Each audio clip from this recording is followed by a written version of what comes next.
तो दोस्तों उम्मीद क्लासेस में आपका बहुत बहुत स्वागत है। तो आज की इस वीडियो में एनसीईआरटी गणित 1.1 के जितने भी उदाहरण हैं उन सभी को हल करेंगे। और इससे पहले वास्तविक संख्या के जितने भी बेसिक सा क्वेश्चन था जो आगे आप लोग के वास्तविक संख्या में यूज होने वाला था उन सभी के बारे में बता दिया हूं। तो आप चाहे तो उस वीडियो को जाकर भी देख सकते हैं, लिंक वीडियो के डिस्क्रिप्शन में मिल जाएगा। तो वहाँ से उस वीडियो को सबसे पहले जाकर देख लीजिए, तो आगे आप लोग को समझने में कोई भी दिक्कत नहीं होगा। तो पहले आप लोग उस वीडियो को जाकर देख लीजिए। तो फिलहाल यहाँ पर पहला उदाहरण है एनसीईआरटी गणित का 1.1 का, तो उसको हल कर लेते हैं। तो यहाँ पर देखिए सबसे पहला क्या लिखा है, यहाँ पर है 4052 और 12576 का HCF यूक्लिड विभाजन एल्गोरिथम का प्रयोग करके ज्ञात कीजिए। तो यहाँ पर देख लीजिए, आप लोग ने HCF तो पहले भी निकाला होगा, लेकिन वो तो दूसरा नियम था। यहाँ पर यूक्लिड विभाजन एल्गोरिथम का प्रयोग करके बोल रहा है, तो इस नियम से निकालना है। तो चलिए थोड़ा सा पहले इसके बारे में समझ लेते हैं, यूक्लिड का नियम है क्या। और यहाँ देखिए यूक्लिड, तो सबसे पहले देख लीजिए यूक्लिड क्या है। यूक्लिड एक वैज्ञानिक का नाम है। और यहाँ पर जो एल्गोरिथम है इसका मतलब होता है क्या, नियम से लिखना। तो एल्गोरिथम का क्या है, इसके नियम से लिखना है। तो इसका नियम क्या है, थोड़ा सा उसके बारे में आपको बता देते हैं। चलिए तो यहाँ पर देखिए इसके नियम के बारे में थोड़ा सा बता देते हैं। तो इसका नियम क्या है, चलिए सबसे पहले तो आपको एक उदाहरण दे देते हैं। यहाँ पर देख लीजिए, मान लीजिए यहाँ पर क्या है 12 है और यहाँ पर क्या है 3 है। चलिए तो इसको बताएंगे। तो यहाँ पर देखिए कितना से भाग लग जाएगा, तो यहाँ 4 से भाग लग जाएगा। तो यहाँ पर 4 तिया 12 हो जाएगा। चलिए तो यहाँ पर क्या बच जाएगा, यहाँ पर 0 बच जाएगा। तो ये आप लोग ने बचपन में भाग सीख ही लिया होगा, तो इसको तो आप लोग को पता होगा। और एक चीज़ आपको और पता है, क्या पता है, तो यह है भाज्य बराबर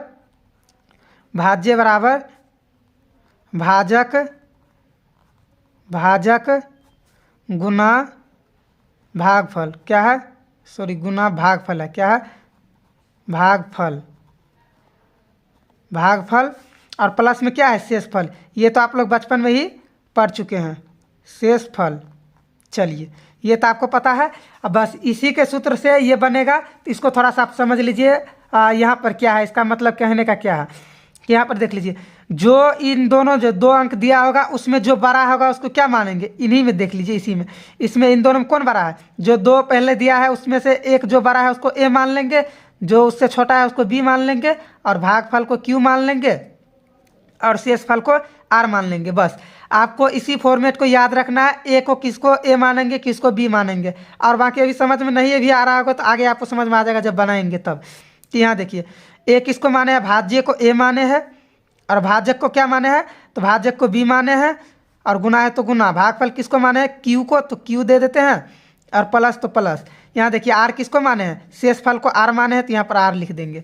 यही क्या है, यही है यूक्लिड का नियम। क्या है, यूक्लिड विभाजन, यानी कि यूक्लिड का नियम यही है, ए बराबर बी क्यू प्लस आर। इसी के नियम से बनाएंगे इसको। तो चलिए सबसे पहले तो HCF निकालने के लिए इन दोनों संख्या का HCF निकाल लेते हैं यहाँ पर, और उसके बाद उसको नियम से स्टेप बाय स्टेप लिख लेंगे। तो सबसे पहले इसका HCF निकाल लेते हैं, या इधर से चलिए इसको किस विधि से निकालेंगे। सबसे पहले यहाँ पर 4052 है जो है, उसको उसी तरीके से लिखते जाएंगे। चलिए इसको लिख लिए, उसके बाद 12576 है। चलिए इसको इस तरीके से लिख लेंगे। और इसको चलिए इसको आप भागा लगाना है तो भागा लगा लीजिए। यहाँ पर देखिए 12000 है, यहाँ पर 4000 है। ये कितना से लग जाएगा, ये तो आपको साफ साफ दिख रहा है, 3 से लग जाएगा, तो 12000 हो सकता है। तो चलिए 3 से ट्राई कर लेते हैं। यहाँ देखिए तो आप इसको करेंगे 3 दूना 6 हो जाएगा, फिर 5 को 3 से करेंगे तो 5 तिया 15 हो जाएगा, 15 को 5 हासिल 1 बच जाएगा। उसके बाद 0 को 3 से करेंगे तो कितना हो जाएगा, तो 0 हो जाएगा। इसका हासिल 1 है, 0 में 1 जोड़ेंगे तो क्या हो जाएगा, 1 हो जाएगा। तो यहाँ पर 1 हो गया। और उसके बाद 4 को 3 से करेंगे तो कितना हो जाएगा, 12 हो जाएगा। तो 12 2 हासिल 1 यानी 12 हो गया। और उसके बाद इसको क्या करेंगे, घटा लेंगे। चलिए इसको घटा लेते हैं। बिल्कुल आप लोग इसी तरीके से पहले इसको समझ लीजिए, और उसके बाद आगे आपको खुद में समझ में आ जाएगा। पहले इसको देखते जाइए आप। यहाँ पर क्या हो जाएगा, यहाँ पर 0 हो जाएगा, 6 में से 6 चला जाएगा, 7 में से 5 घट जाएगा, 2 हो जाएगा। और उसके बाद 5 में से 1 घट जाएगा तो ये 4 बच जाएगा। यहाँ देखिए 2 में से 2 घट जाएगा 0, 1 में से 1 घट जाएगा 0 हो जाएगा। तो यहाँ पर 0 नहीं भी लिखेंगे तो भी चलेगा। तो यहाँ पर 420 बच गया। आप देखिए ये पहला स्टेप हमारा खत्म हो चुका है। यहाँ से ये पहला स्टेप है। अब उसके बाद दूसरा स्टेप यहाँ से चालू होगा। तो देखिए पहला स्टेप यहाँ तक है, उसके बाद दूसरा स्टेप बना लेते हैं। चलिए तो दूसरा स्टेप यहाँ से है, यहाँ से। चलिए तो दूसरा स्टेप यहाँ आ गया। देखिए अब जो ये क्या था, ये पहले वाला में ये बी था, तो अब इसको ए मान लेंगे, और उसके बाद ये जो है ये यहीं रहेगा, ये बी हो जाएगा। तो चलिए इसको आप यहाँ पर उतार देते हैं। 4000 52। चलिए जो है उसको लिख लेंगे। आप इसको देखिए यहाँ पर 4000 है तो इसको कितना से गुना करेंगे कि ये पुर जाएगा, तो इसको कितना से गुना करना पड़ेगा, तो ये करना पड़ेगा, देखिए यहाँ 9 से करके देख लेते हैं। चलिए 9 से करेंगे तो क्या हो जाएगा, 9 को 0 से करेंगे तो क्या हो जाएगा, ये 0 हो जाएगा।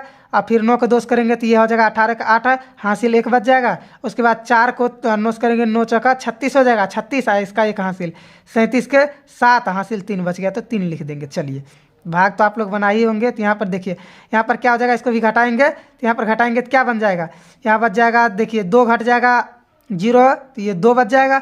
यहाँ देखिए 5 घटेगा 8 में से, ये नहीं घटेगा तो क्या करेगा, एक कर्ज ले लेगा अपने सामने वाले से, तो इससे कर्ज ले लिया तो क्या हो गया, 15 हो गया, 15 में 60 घट जाएगा तो ये 7 बच जाएगा। और उसके बाद ये क्या है, ये इससे 1 पैसा लिया था तो ये 10 हो गया था, 10 में से 1 ये दे दिया इसको तो ये 9 बच गया, तो 9 में से क्या हो जाएगा, ये 7 घट जाएगा तो ये 2 बच जाएगा। चलिए 2 तो यहाँ पर 3 में से 3 घट जाएगा, 0 बच जाएगा, तो 0 तो नहीं लिखते हैं। चलिए अब ये भी दूसरा स्टेप यहाँ पर ख़त्म हो चुका है। अब चलिए तीसरा स्टेप लिख लेते हैं। चलिए तीसरा स्टेप अभी आपको समझ नहीं आ रहा है, आप देखते जाइए, आगे आपको सब समझ आ जाएगा क्या कर रहे हैं। यहाँ पर देखिए ये कब तक करना है, जब तक कि शेषफल क्या आ जाए, 0 ना आ जाए तब तक इसको करते ही जाना है। तो चलिए तो आप क्या करेंगे, आप फिर इसको उठाकर यहाँ रखेंगे। चलिए आप बस एक ही फॉर्मेट इसी तरीके से आप करते जाइए जब तक 0 ना आ जाए। तो ये देखिए ये आप एक उदाहरण सीख जाते हैं तो आप समझ लीजिए उसमें ये सबसे बड़ा है, ये सीख गए तो आप समझ लीजिए आगे आपको कोई दिक्कत होने वाला नहीं है। चलिए तो उसके बाद यहाँ पर देखिए यहाँ पर क्या है, ये कितना से, ये 2 बार तो लगेगा नहीं क्योंकि ये 250 से ज़्यादा है, 500 हो जाएगा। तो यहाँ पर क्या हो जाएगा, ये 1 से लग जाएगा तो 1 से क्या हो जाएगा 272। चलिए अब इसको क्या करेंगे, इसको घटाएंगे तो ये 2 से 0 घटेगा नहीं, तो इससे ये क्या कर्ज ले लेगा तो ये क्या हो जाएगा, 10 में से 8 2 चला जाएगा तो ये 8 बच जाएगा। ये बच गया 1 इससे कर्ज ले लेगा तो क्या हो जाएगा 11 में से 4 चला गया, 7 चला गया तो यहाँ पर 4 बच जाएगा। और उसके बाद ये 3 बच गया, 3 में से 2 चला जाएगा तो यहाँ पर 1 बच जाएगा। चलिए यहाँ पर क्या बच गया, आप यहाँ पर 1 बच गया। आप इसको भी क्या करेंगे, फिर इसको अगला स्टेप, चलिए अगला स्टेप बस आपको अभी ध्यान से देखते जाना है, आगे आपको खुद समझ आ जाएगा सारा कुछ। फिर इसको उठाकर यहाँ रखना है। चलिए इसको उठाकर यहाँ रखेंगे तो क्या हो जाएगा 272। अब यहाँ देखिए यहाँ पर भी क्या हो जाएगा, 1 से लग जाएगा। चलिए 1 से लग गया फिर यही उतर जाएगा 148। चलिए ये 148 हो गया। तो उसके बाद क्या हो जाएगा, यहाँ पर इसको भी घटा लेते हैं। चलिए तो यहाँ पर क्या बच गया, ये 2 घटेगा नहीं तो इससे कर्ज ले लेगा, ये 12 में से 8 चला जाएगा तो ये 4 बच जाएगा। ये 6 बच गया, 6 में से 4 चला जाएगा तो ये 2 ये क्या बच जाएगा, 2 में से घट गया 1। चलिए अब इसको फिर इसको भी इसी तरीके से आपको करते जाना है। ये आप समझ गए, ये बन गया तो इससे ज़्यादा भारी आपको आगे कहीं मिलेगा ही नहीं। चलिए तो अब इसके बाद फिर इसको यहाँ पर लिख लेंगे 148। चलिए ये कितना से लग जाएगा, तो 148 यानी ये भी 1 से लग जाएगा, ये 8 है। चलिए और उसके बाद यहाँ पर 124 उतार लीजिए, 124। फिर इसको क्या करना है, इसको भी घटाना है। तो ये 8 में से 4 चला जाएगा तो ये क्या हो जाएगा, ये 4 हो जाएगा। और उसके बाद 2 में से 4 चला गया तो ये क्या हो जाएगा, ये 2 बच जाएगा। और उसके बाद यहाँ पर क्या, ये 1 में से 1 घट के 0 बच जाएगा। तो यहाँ पर क्या बच गया, 24 बच गया। और यहाँ पर जगह नहीं है तो थोड़ा यहाँ से बना लेते हैं, जो है उसको लिख लेंगे। चलिए यहाँ पर क्या है, यहाँ पर देख लीजिए, यहाँ पर देखिए यहाँ पर क्या है 24 है, तो 24 यहाँ पर पहले लिख लेते हैं। चलिए यहाँ पर लिख लेते हैं, क्या है 24 है तो 24। और इसको भी उसी तरीके से यहाँ पर ये क्या था, जो यहाँ वाला है उसी को नहीं यहाँ पर लिखते हैं, तो यहाँ पर 124 लिख लेते हैं, 124। आपको कन्फ्यूज नहीं होना है बिल्कुल भी। चलिए तो अब यहाँ ये कितना से लग जाएगा, तो ये 24 5 120 हो जाता है, तो ये 5 से यहाँ पर लग जाएगा तो ये क्या हो जाएगा 120 हो जाएगा। चलिए अब ये घटेगा 4 हो जाएगा, और 2 में से 2 1 में से 1 घट जाएगा तो ये 0 हो जाएगा। तो यहाँ पर 4 बच गया। तब फिर अब आगे जब तक 0 ना आ जाए तब तक इसको लगाते जाना है, आपको घबराना नहीं है कहीं पर कि गलत हो रहा है या क्या हो रहा है। जब तक 0 ना आए आप बस लगाते जाइए। तो यहाँ पर क्या उतर जाएगा, अब ये यहाँ पर उतर जाएगा तो यहाँ पर क्या हो जाएगा, ये 24 हो जाएगा। ये 24 हो गया। तो उसके बाद अब इसको कितना से लगेगा, ये लगेगा 5 से लगेगा, 5 यानी 6 से लग जाएगा यहाँ पर। चलिए 6 से का 24, 6 से लग गया यहाँ पर, तो ये क्या हो जाएगा, अब ये 0 आ गया। बस जब भी 0 आ गया अब बस खेल ख़त्म, यहीं पर ये क्या हो गया, अब ये समाप्त हो गया, यानी 0 आ गया तो हमारा HCF निकल गया। तो HCF इसका क्या होगा, जिससे भाग लग गया वही HCF होगा। तो ये क्या होगा, यहाँ वाला संख्या जो है यही HCF होगा। क्या यही HCF होगा आपका 4, यानी कि HCF होगा। चलिए ये तो हम बना लिए। अब इसको क्या करना है, यही जो बनाए हैं बस इसी को हमको चरणबद्ध तरीका से लिखना है, तब जाकर आपको फुल मार्क्स मिलेगा। ये तो बना लिए। आप चलिए इसको थोड़ा सा आप लिख लेते हैं। चलिए यहाँ पर देखते जाइए। पहले आप यहाँ पर क्या लिखेंगे, यहाँ पर हल लिख लीजिए। चलिए हल पहले उसको कर लिए, आप चाहे तो एक स्टेप उसको कर लीजिए, यहाँ पर लिख लीजिए, फिर एक स्टेप कीजिए, लिख लीजिए। तो वहाँ पर मैं पहले कर लिया, उसके बाद आप स्टेप आपको लिखा देते हैं। चलिए, तो यहाँ पर हल कर लीजिए, आप यहाँ पर लिख लीजिए यूक्लिड विभाजन एल्गोरिथम से, यूक्लिड विभाजन एल्गोरिथम। चलिए, यहाँ पर आधा किलो होगा एल्गोरिथम। चलिए, यूक्लिड विभाजन एल्गोरिथम, तो इसका क्या नियम है? इसका क्या है? ए बराबर बी क्यू प्लस आर, यही है यूक्लिड का नियम। तो इसी तरीके से आपको लिखते जाना है, तभी आपको फुल मार्क्स मिलेगा। तो यहाँ देखिए, एल्गोरिथम के नियम से कह रहा है, तो इसको नियम से लिखना है। तो यहाँ पर देखिए, पहला स्टेप में क्या है, स्टेप बाय स्टेप लिखना है। तो आप इसको इस तरीके से लिख सकते हैं। क्या यहाँ पर लिख सकते हैं? प्रथम चरण। चलिए, प्रथम चरण में क्या है, एक बार इस सूत्र को लिख लीजिए, ए बराबर बी क्यू और प्लस आर। बिल्कुल मैं नियम से बता रहा हूँ इसको, तो आप इस तरीके से लिख सकते हैं। बिल्कुल आपको ये जो बनाए हैं इसका मार्क्स नहीं मिलेगा, आपको ये लिखने का मार्क्स मिलेगा। तो इसलिए आप लोग इस चरणबद्ध तरीका से लिखिएगा। तो यहाँ पर देखिए, आप यहाँ पर पहला चरण देखिए, प्रथम चरण में क्या है, ये क्या है, एक क्या है, एक किसको माने हैं, तो एक क्या है, यहाँ पर देखते जाइए और उसके बाद लिखते जाइए। यहाँ देखिए, प्रथम चरण में ए क्या है, 12,576 को ए है और ये बी है। चलिए, इसको लिखते जाते हैं। चलिए, आप यहाँ से देखते लिखते जाते हैं हम आपको, और उसके बाद देखिए यहाँ पर ए किसको माने हैं, तो ए माने है 12,576 को। चलिए, यही ए है हमारा, कौन है ए, हमारा ए तो यही है। तो चलिए, 12 बी कौन है, तो बी जिसको माने है उसको लिख लेते हैं। तो ये 4,512 ये क्या है, ये बी है, तो बराबर है, तो बराबर अब बी में क्या है 4,552। चलिए, ये हो गया। उसके बाद गुना है, तो गुना क्यू की क्या है, इसका क्यू कौन है, 3 क्या है, ये क्यू है भागफल। देखिए यहाँ पर आपको समझा दिए हैं किस तरीके से, तो वही बस इसी स्टेप में आपको लिखना है, अब फुल मार्क्स आपको मिलेगा। तो यहाँ देखिए, क्यू का मान 3 है, तो 3 और प्लस देखिए। अब शेषफल में क्या है, इसका शेषफल क्या है, पहला स्टेप कहाँ है, यहाँ से लेकर यहाँ तक ये पहला स्टेप है।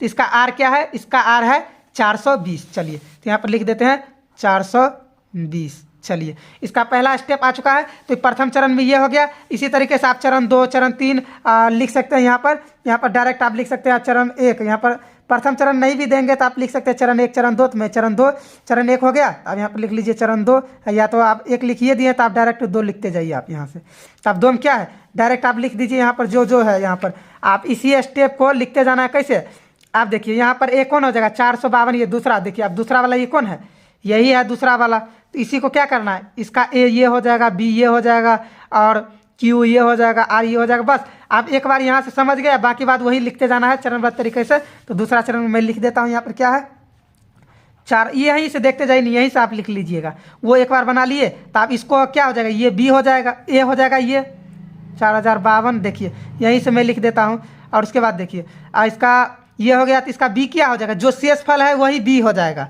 तो शेषफल जो है उसको लिख लेते हैं 420 और गुना, देखते जाइए यहाँ से लिखते जाइए।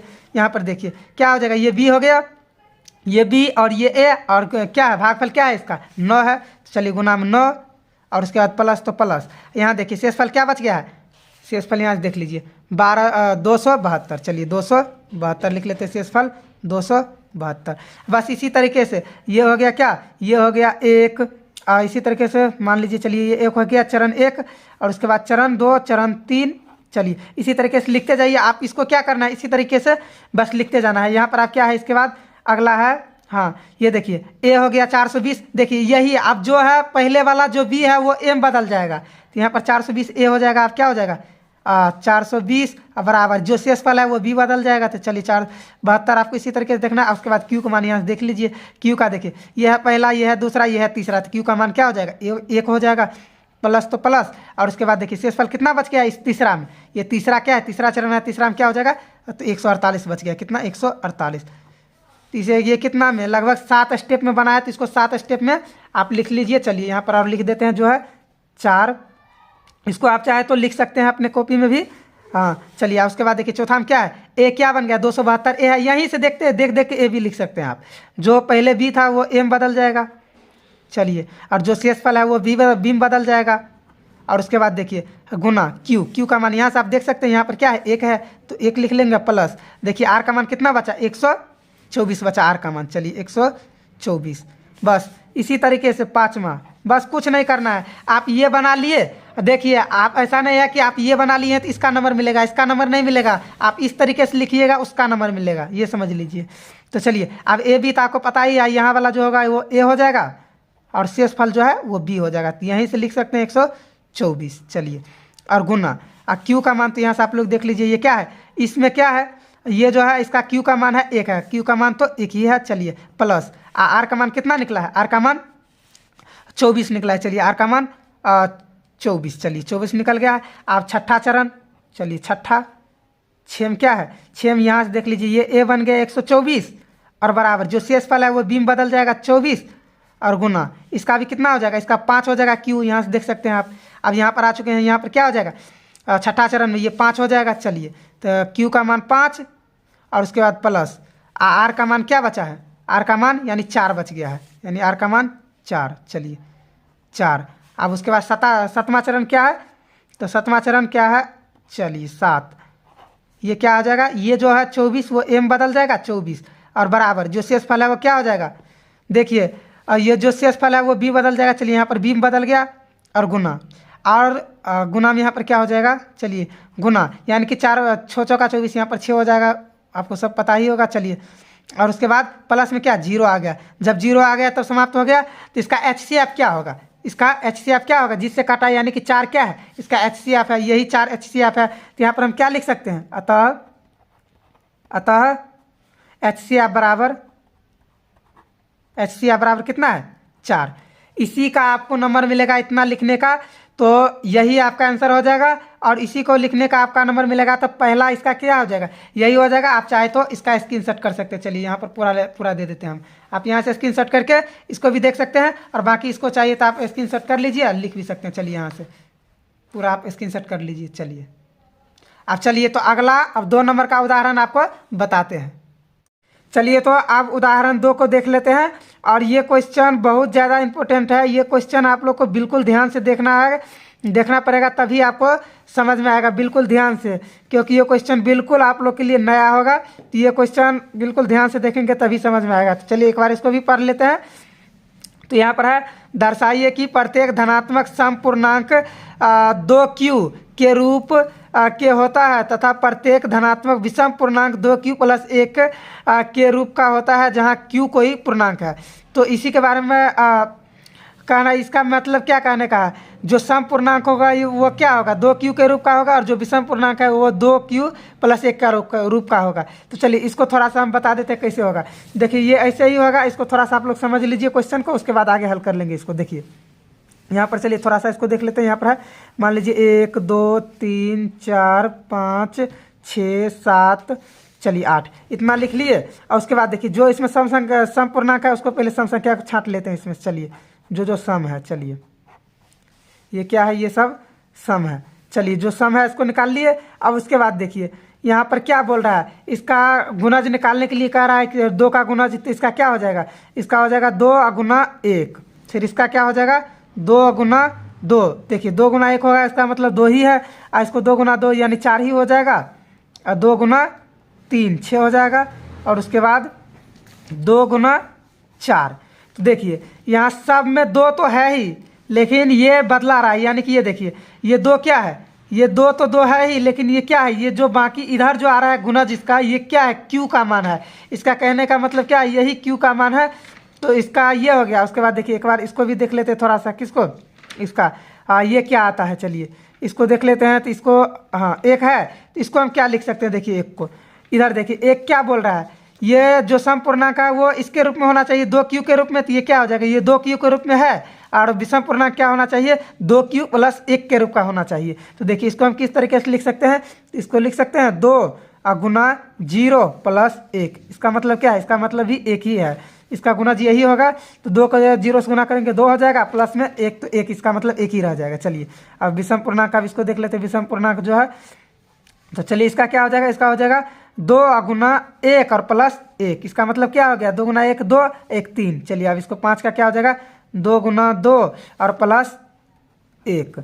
और उसके बाद इस 7 का क्या हो जाएगा, 7 का हो जाएगा 2 गुना 3 और प्लस 1। देखिए इसका कहने का क्या मतलब है, ये क्या हो गया, ये तो हो गया क्या, ये 2 है और ये जो है 2 इसके गुना के ये 2 है, ये क्या है, ये क्यू का मान है और प्लस में 1 है तो प्लस में 1। यही कहने का मतलब है। इसका मतलब क्या है, क्वेश्चन में यही पूछ रहा है क्या, इसके रूप का होना चाहिए। तो देखिए ये समझने के बाद आप जब आप इसको हल करेंगे उसके बाद इसका यूज आएगा। तो चलिए फिलहाल इसको हल कर लेते हैं। यहाँ देखिए, तो सबसे पहले आप लोग का टाइम नहीं वेस्ट हो इसलिए मैंने इसको लिख दिया है। तो इसको आपको इस तरीके से लिखना है, यूक्लिड विभाजन परिमेयिका से। तो इसको इस तरीके से लिखना है। उसके बाद देखिए ये पॉइंट तो आपको लिखना ही है। ये क्वेश्चन और भी अभी बहुत सारा क्वेश्चन आएगा, 1.1 में भी इस तरीके का क्वेश्चन है और एक और इसका उदाहरण बताएंगे तो आपको समझ में आएगा। ये क्वेश्चन बहुत ही ज़्यादा थोड़ा सा उस टाइप का क्वेश्चन है, समझने में थोड़ा सा ज़्यादा दिक्कत होता है इसको, तो इसलिए आप लोग को ध्यान से देखना। चलिए यहाँ पर इसको लिखना है यूक्लिड विभाजन परिमेयिका से। उसके बाद देखिए दिए गए 2 धनात्मक पूर्णांक ए और बी, धनात्मक पूर्णांक क्या है, ए और बी है।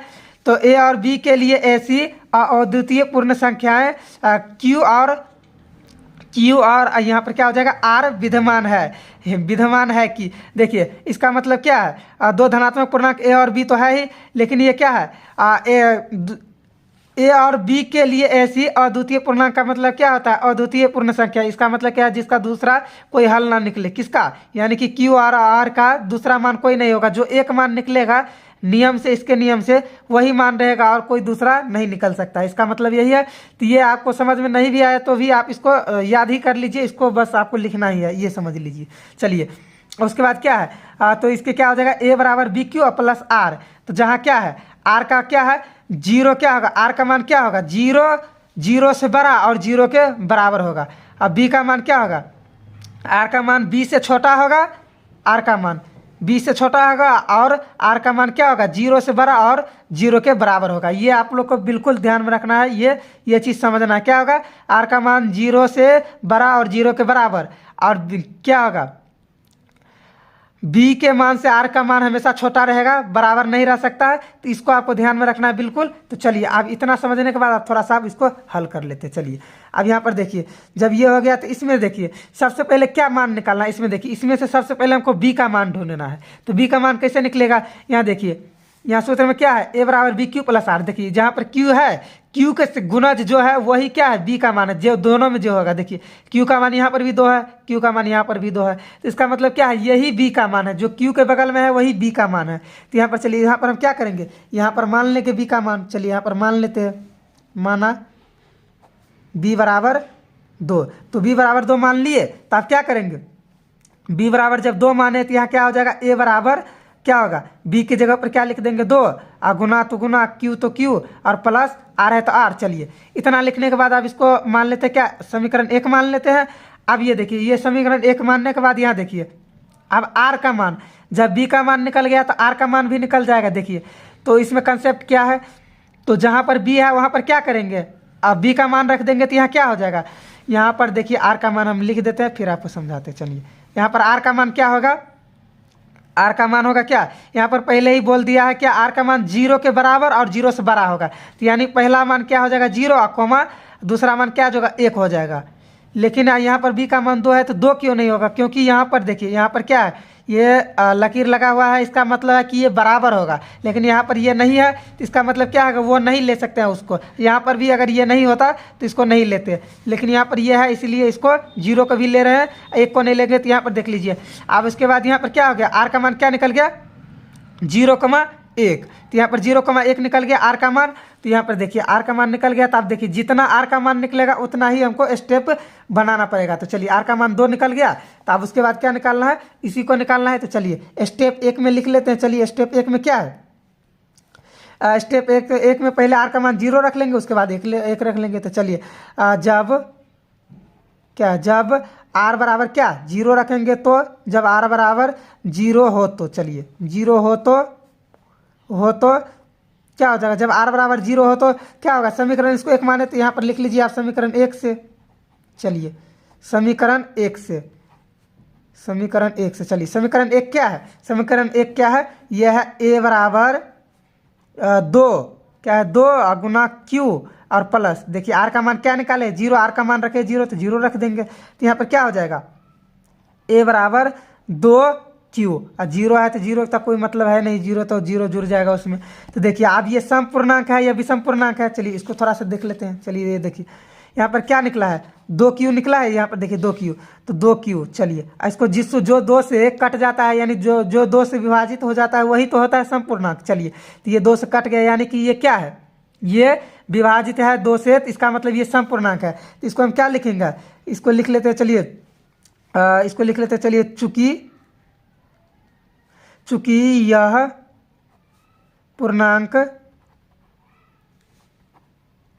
यह पूर्णांक 2 से, चलिए 2 से विभाजित है, चलिए 2 से विभाजित है, ये संख्या क्या है, 2 से विभाजित है, इसीलिए क्या 2q पूर्णांक क्या है, देखिए यह पूर्णांक है 2 से विभाजित है, इसलिए क्या है 2q एक सम पूर्णांक है, 2q सम पूर्णांक है, 2q सम पूर्णांक है। तो 2q क्या हो गया, ये 2 से विभाजित है, इसलिए क्या हो जाएगा 2q एक सम पूर्णांक हो जाएगा।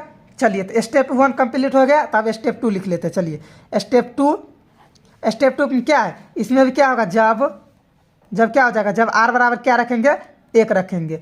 जब r बराबर 1 हो तो क्या हो जाएगा, जब r बराबर 1 होगा तो इसको भी समीकरण 1 से ही ले लेंगे। चलिए समीकरण 1 से, तो समीकरण 1 यहाँ पर लिखे हैं, ये है समीकरण 1, तो इसको ही लिख लेते हैं। यहाँ पर समीकरण 1 है, तो क्या है ये समीकरण 1 से, चलिए 1 से लिख लेते हैं। उसके बाद a बराबर BQ और सॉरी 2q है 2q और प्लस r। चलिए तो यहाँ पर a बराबर 2q और 2q, चलिए 2q और प्लस यहाँ पर क्या हो जाएगा, r का मान क्या है, r का मान 1 है, तो 1 लिख लेंगे। यहाँ पर देखिए a बराबर क्या हो गया, 2q और प्लस 1।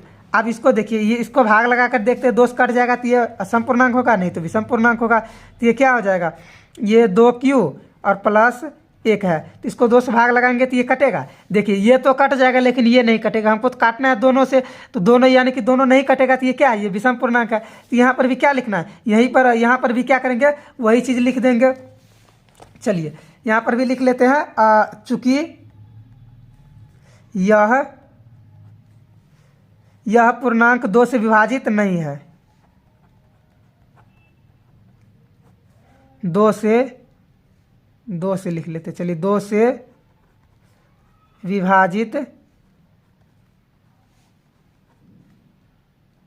नहीं है। जो 2 से विभाजित नहीं है तो क्या होगा, यह 2 से विभाजित नहीं है, इसीलिए 2q और प्लस 1 क्या हो जाएगा, 2q प्लस 1 विषम पूर्णांक हो जाएगा, विषम पूर्णांक है। यही तो साबित करना था। तो बस इसी तरीके से r का मान जितना निकलेगा उतने स्टेप में ये हल होगा। तो इसका यही आंसर सही हो जाएगा। आप चाहे तो इसको नोट कर सकते हैं या स्क्रीनशॉट कर सकते हैं, इसको एक बार हम पूरा दिखा देते हैं आपको। चलिए इसको यहाँ से आप नोट कर सकते हैं या तो फिर पूरा दिखा देते हैं। चलिए आपको ये पूरा दिख चुका होगा, तो आप चलते हैं अगला क्वेश्चन को देख लेते हैं। चलिए पूरा देख लिए होंगे तो आप अगला क्वेश्चन, चलिए तो आप उदाहरण नंबर 3 पर आ चुके हैं। तो उदाहरण नंबर 3 है उसी टाइप का क्वेश्चन है, तो उसको भी देख लेते हैं कि यहाँ पर है, दर्शाइए कि एक धनात्मक विषम पूर्णांक, यानी कि यहाँ पर भी विषम पूर्णांक बोल रहा है, तो यहाँ पर धनात्मक विषम पूर्णांक क्या बोल रहा है, 4q प्लस 1 या 4q प्लस 3 के रूप का होता है, जहाँ q कोई पूर्णांक है। तो इस क्वेश्चन को आप देखना है, तो इसका क्या होता है, चलिए इसको भी थोड़ा सा समझ लेते हैं। चलिए यहाँ पर क्या है, जैसे इसको था उसी तरीके से इसको भी देख लेते हैं। चलिए यहाँ पर मान लीजिए 1 2 3 4 5 6 7 8, चलिए ये लिख लिए। उसके बाद देखिए ये आपको समझना है क्वेश्चन से ही। देख लीजिए यहाँ पर सबसे पहले तो इसमें क्या देखना है, b का मान क्या होगा। तो यहाँ पर देख लीजिए सबसे पहले 4 है, तो यहाँ पर देख लीजिए इसका गुणज क्या होगा, मान लीजिए सबको पहले निकाल लेते हैं। चलिए इसका क्या होगा, इसको हम लिख सकते हैं 4 गुना 0 और प्लस 1, यही तो बोल रहा है ये। क्या बोल रहा है 4q + 1, तो यहाँ पर 4q + 1 यही ना लिखना है। तो इसी को समझ लीजिए आप, तो ये हो गया।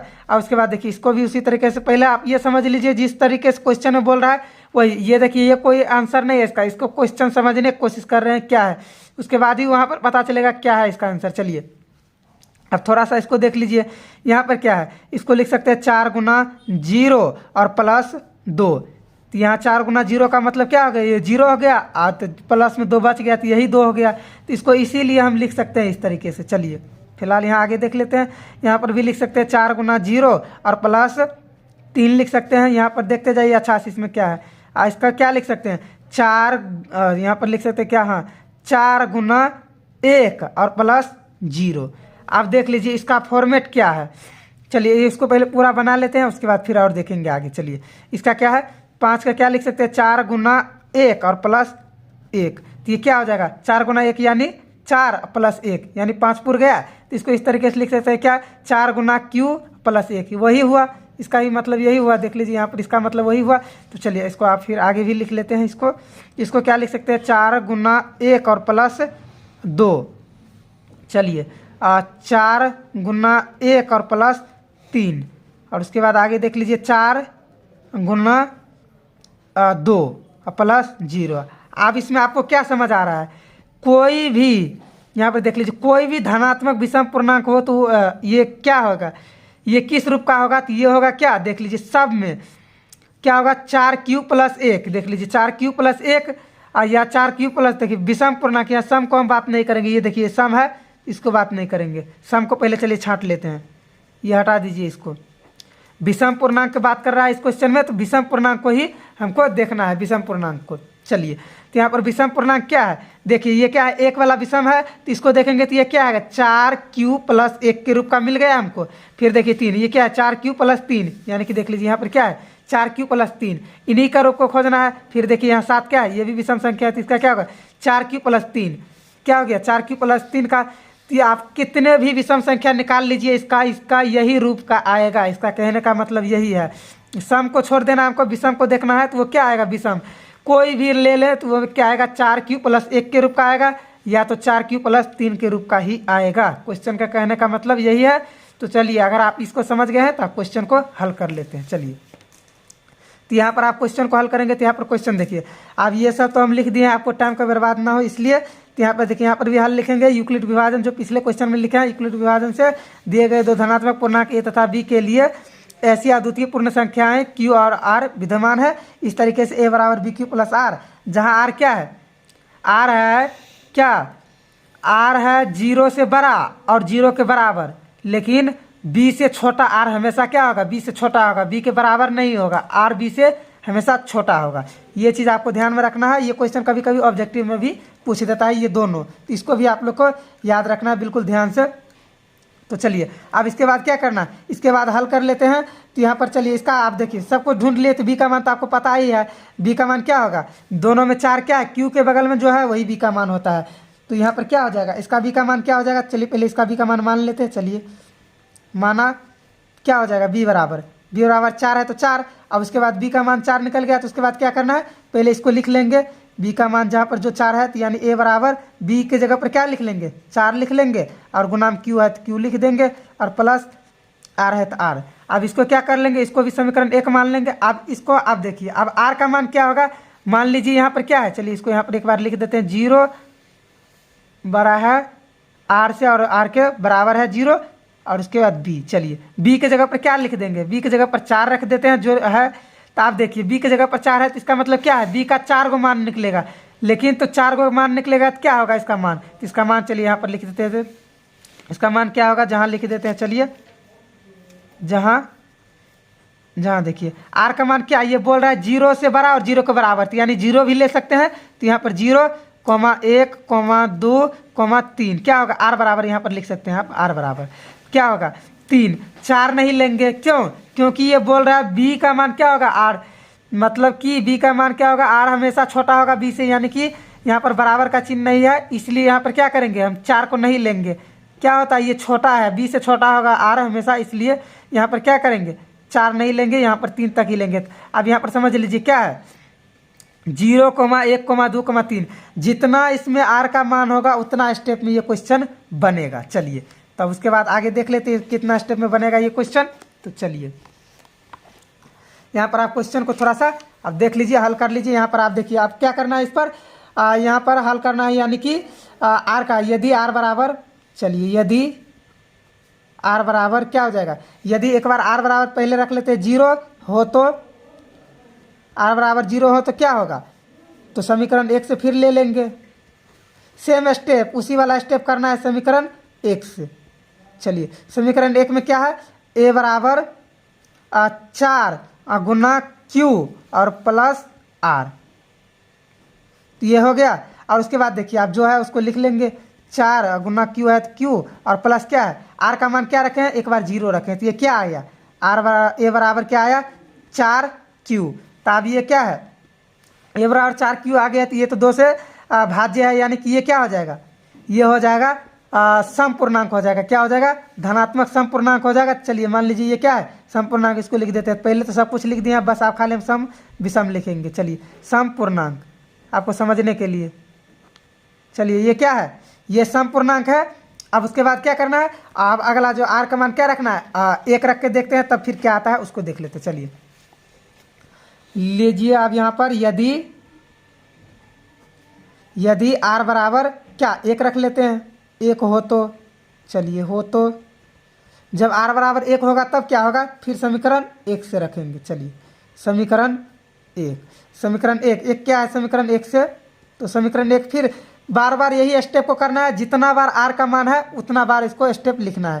तो मान लीजिए यहाँ क्या करेंगे, यहाँ पर स्टेप 1 लिख लीजिए, यहाँ पर स्टेप 2 लिख लीजिए। चलिए ये स्टेप 2 हो गया। अब इसके बाद समीकरण 1 क्या है, ए बराबर 4 गुना क्यू प्लस आर, ये हो गया। तो उसके बाद देखिए ए है तो ए बराबर 4 है तो 4Q और प्लस आर का मान क्या है 1, तो आर का मान 1 है, तो ये क्या आ गया, ये 2 से विभाज्य है नहीं है, यानी ये क्या है, ये विषम पूर्णांक है। तो हम डायरेक्ट अब वो तो लिख दिए हैं जो पिछले वाला, वो आप लिख सकते हैं, मैं डायरेक्ट यहाँ पर सम विषम लिखता हूँ। चलिए विषम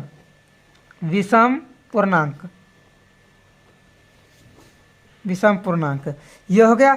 अब चलिए अब इसके बाद क्या करना है, स्टेप 3 करना है, स्टेप 3। चलिए अब स्टेप 3 अगला पेज पर करते हैं। चलिए तो यहाँ पर आप लिख लेते हैं स्टेप 3 लिख लेते हैं, 2 हो चुका है तो 3, स्टेप तीसरा, यानी तीसरा स्टेप में क्या, यहाँ यदि क्या होगा, आर बराबर क्या रखेंगे, यदि आर बराबर 1 रख लिए हैं तो अब यहाँ पर 2 रखेंगे, 2 हो तो यहाँ पर थोड़ा जल्दी कर रहे हैं तो राइटिंग नहीं बैठ रहा है, तो आप लोग देख लीजिएगा, समझ तो आ ही जाएगा किसी तरीके से।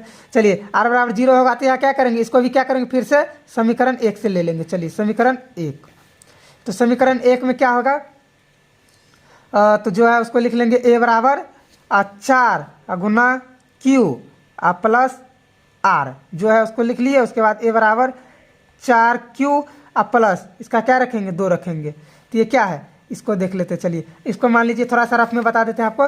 यहाँ देखिए इसको क्या करेंगे, 4 है तो इसको क्या करेंगे, इसमें पहले देखिए यहाँ पर थोड़ा सा रफ में बता देते हैं आपको। ए बराबर क्या है 4Q प्लस 2 है, तो इसको क्या करेंगे, 2Q कॉमन ले लेंगे, तो यहाँ पर क्या बच जाएगा, यहाँ पर बच जाएगा हाँ यहाँ पर बच जाएगा 2Q और प्लस 1 अब बट्टा 2, यानी कि 2 सम को भाग देकर देखना है, जो कट जाएगा वो क्या हो जाएगा, वो हो जाएगा सम पूर्णांक, जो नहीं कटेगा वो विषम पूर्णांक। ये देखिए ये क्या हो रहा है, कट रहा है, यानी कि 2Q प्लस 1 ये क्या होगा, ये सम पूर्णांक है, ये क्या है, ये सम पूर्णांक है, ये कट रहा है, यानी कि ये भी सम पूर्णांक है। चलिए इसको भी लिख लीजिए सम पूर्णांक, जो नहीं कटेगा वो भी सम पूर्णांक हो। चलिए स्टेप 2 हो चुका है, अब स्टेप क्या करेंगे, 3 को कर लेंगे। चलिए 3 हो चुका है तो यानी कि 4 होगा। चलिए 4, अब यहाँ पर भी क्या होगा, यदि आर बराबर क्या हो जाएगा, आर बराबर आप 3 रख लेते हैं, तो 3 रखेंगे तो क्या होगा, फिर हो तो समीकरण फिर 1 से रखेंगे। चलिए तो समीकरण 1 से बिल्कुल आसान है, एक बार आप समझ जाइएगा तब तो कोई दिक्कत होगा ही नहीं। समीकरण 1 से, चलिए मान लीजिए यहाँ कुछ छूट जाता है तो आप तो समझ चुके हैं पहले क्वेश्चन में, तो वहाँ से आप लिख सकते हैं। चलिए तो उसके बाद समीकरण 1 क्या है, ए बराबर 4 गुना क्यू, तो आप बार बार आर नहीं लिखेंगे, यहाँ पर आर का मान 3 है तो उसको लिख देते हैं। और उसके बाद क्या हो जाएगा, यहाँ पर ए बराबर 4Q प्लस 3। अब देखिए ये कहीं से कट रहा है तो तो ये देखिए यहाँ पर कॉमन भी नहीं आ रहा है, तो ये 2 से विभाज्य नहीं होगा। तो ये क्या हो जाएगा इसका मतलब ये क्या है, ये विषम पूर्णांक है, धनात्मक विषम पूर्णांक है, यानी विषम पूर्णांक यहाँ पर लिख देते हैं पूर्णांक। तो यहाँ पर देखिए आप यहाँ पर सजाकर इस तरीके से भी लिख सकते हैं क्या, चूंकि यह 2 से विभाज्य नहीं है और उसके बाद नीचे में लिख सकते हैं इसीलिए 4q + 3 एक विषम पूर्णांक है। इस तरीके से आप लिख सकते हैं, मैं डायरेक्ट विषम सम। तो यानी कि आप देख लीजिए विषम पूर्णांक किस रूप का हो सकता है। तो देखिए अब यहाँ पर थोड़ा सा आपको दिखा देते हैं। यहाँ देखिए जो विषम पूर्णांक है वो 4q + 1 के रूप का हो सकता है, या तो यहाँ पर देख लीजिए, या तो 4q + 3 के रूप का ही हो सकता है, बाकी और कुछ नहीं हो सकता, नहीं तो बाकी सम पूर्णांक हो जाएगा। यही क्वेश्चन पूछ रहा था, इसी का जवाब आपको मिल चुका है, 4q + 1 या 4q + 3 के रूप का होता है। तो चलिए आप अगला प्रश्न को देख लेते हैं। तो चलिए आप उदाहरण नंबर 4 को देख लेते हैं। यहाँ पर उदाहरण नंबर 4 है, एक मिठाई विक्रेता के पास 420 काजू की बर्फियाँ और 130 बादाम की बर्फियाँ है। वह इनकी ऐसी ढेरी बनाना चाहती है कि प्रत्येक ढेरी में बर्फियों की संख्या समान रहे तथा ये ढेरियाँ बर्फी की परात में न्यूनतम स्थान घेरे। इस काम के लिए प्रत्येक ढेरी में कितनी बर्फियाँ रखी जा सकती है। तो यही क्वेश्चन है और ये क्वेश्चन देखने में बड़ा है, लेकिन इसमें भी क्या करना है, इसमें HCF निकालना है इन दोनों का। तो यहाँ पर 2 संख्या दिया है A और B, तो जो बड़ा संख्या है वह A होगा और जो छोटा संख्या है वह B होगा। तो इसको भी HCF निकालना है। चलिए तो इसको भी HCF निकाल लेते हैं। तो यहाँ पर लिख लिए हैं बड़ा संख्या और छोटा संख्या। तो चलिए इसको भी हल कर लेते हैं यूक्लिड विभाजन से। तो इसको पहले हल लिख लेंगे। चलिए हल यहाँ पर, चलिए सबसे पहले इसको हम कर लेते हैं यूक्लिड विभाजन के। पहले इसको महत्तम कर लेते हैं, उसका भागा उसके बाद कर लेंगे और वहाँ पर स्टेप लिख लेंगे। तो चलिए यहाँ पर क्या है, सबसे पहले यहाँ पर जो है उसको लिख लेते हैं। चलिए यहाँ पर है 130, छोटा को बाहर रखेंगे और बड़ा वाले को बीच में रखेंगे। चलिए 420।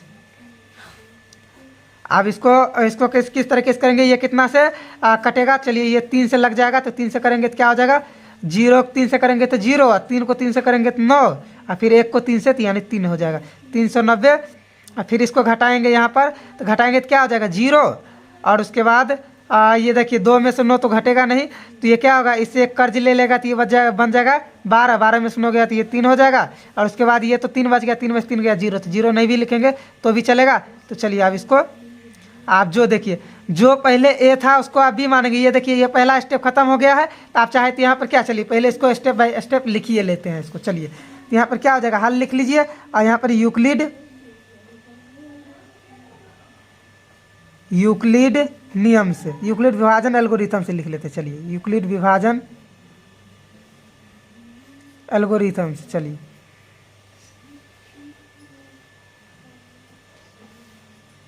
एल्गोरिथम, चलिए एल्गोरिथम से, चलिए ये हो गया। अब इसको क्या करेंगे, चरणबद्ध तरीका से लिखेंगे। तो यहाँ पर लिख लेते हैं, चलिए चरण।